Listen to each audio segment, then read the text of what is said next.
Hey, what's up runners? Welcome back to the channel. Do you want to make 2025 your best running year ever? Or do you just want to finally beat that mate who's always one step ahead of you? Want to leave people seriously impressed with your fitness, like over 9,000 level impressed? It's over 9,000! What, 9,000? Then stick around, because in this video I'll share exactly how to crush your running goals and make 2025 your best year ever. Let's go! Let's start this new year by looking back on 2024. My year was spent more time icing my running injuries than actually running itself. Reflecting on what worked, and in my case mostly what didn't last year, will help you overcome 2025. Setting goals is great, motivational, inspiring, the whole package. But here's the catch: setting too specific goals could also backfire. I'm talking goals like I must hit a marathon this year or I must PB my 5K race. Turns out these type of goals can actually increase your risk of injury. No, I'm not making this up. There's a study that found running to achieve specific goals, like completing a certain distance or partaking in an event, is linked to a higher chance of injury. Links of this study in the description. It's like your body is saying, oh, I want to hit that milestone. Well, let me just hit you with this shin splint instead. So here's the takeaway. Set goals, but keep them flexible. Think of them more as guidelines and not rigid rules. Instead of saying, I must run a marathon by April, start saying things like, I want to steadily build my endurance so I can run a marathon when I'm ready. And while you're at it, try to enjoy yourself as much as possible without putting too much pressure on yourself. This approach not only keeps you healthier, but leaves room for adjustments. Because let's face it, life happens from time to time. And this brings me to the next topic, and that is building a consistent routine. So we just talked about setting flexible goals, but here's the thing, goals are just the what. To make them happen, you need a solid how. And that starts with building a good, sustainable running routine. And guess what? A good routine is not just a way to hit your flexible goals. It is also one of the best ways to avoid binge watching Netflix because you are having to ice your knee. So how should you build a sustainable routine? Well, here are a few quick tips. Find your sweet spot. Running every day might sound like the ultimate grind, but it's also the ultimate way to grind down your joints. Start with 1 or 2 or 3 or 4. You get where I'm going with this. Running sessions per week, and see if this is sustainable for you. Add in rest days or cross-training days, because recovery is where the magic happens. Vary your runs. Mix it up. Include interval sessions, long runs, easy runs to keep things fresh, and target different aspects of your fitness. More on the specifics of this later in the video. Listen to your body. This one is important.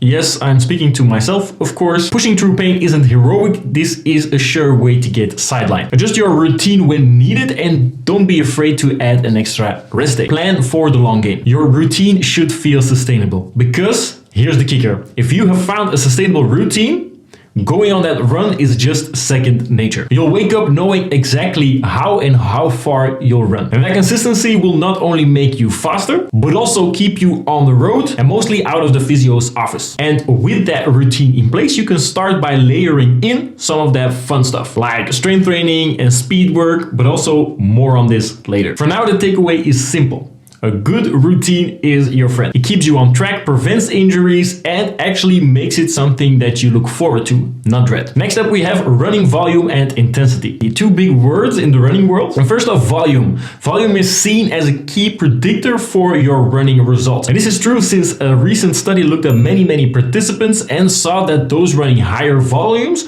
also had better marathon time. The link of this study will be in the description. But it can also be a one-way ticket to injury town if you don't do it right. Now, remember that sustainable route we talked about earlier? Yeah, this is exactly where this comes into play. Keeping a consistent routine is key. And if you want to add some volume, sure, but don't go from 0 to marathon overnight. That's just a recipe for disaster, and by disaster, I mean a new collection of running injuries. The best way to increase volume is gradually, adding a little bit more mileage each week and not jumping in like you are training for an ultra marathon on Monday. And here's a little pro tip, do it at an easy pace. Yes, easy pace. Since you're doing more miles, easy paces are just easier on the body. I want to share a quick story. Frank Porter is an Olympic gold medalist, and when asked about his training, he said. Some easy runs, 2 interval sessions, and a long run. And yes, he's doing quite something every week,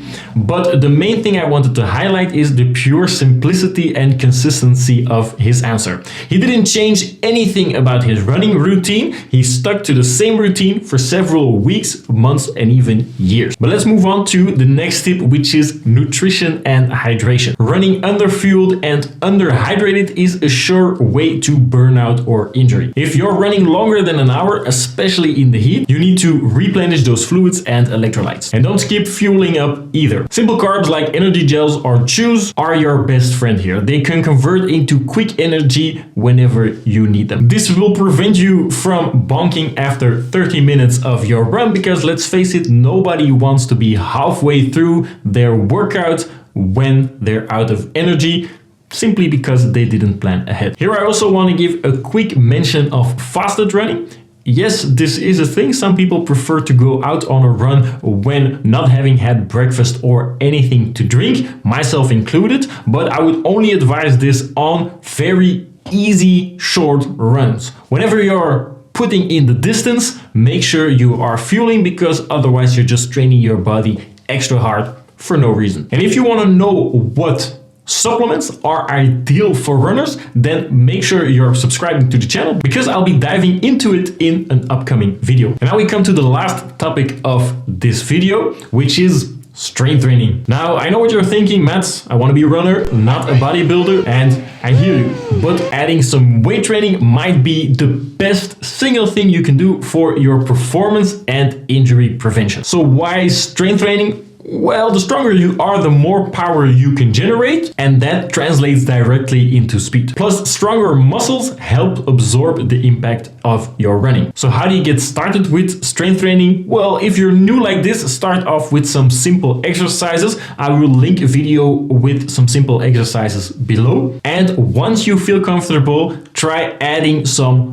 dumbbells, some more resistance, or even some plyometrics into your strength training routine, which I have also made a video about, which I'll link in the description. And if you want maximum results, maximal or explosive strength training performed concurrently with endurance training was key to improving strength and endurance according to this study. I'll also leave a link to the study in the description. All right, this was your strength training 101. And this kind of wraps it up for this video. Let me know, did you find these tips helpful? Are you on your way to having your best running year ever? Let me know in the comments. As always, if you enjoyed this video, like it, subscribe to the channel, and I'll see you guys in the next one. Happy running. Bye.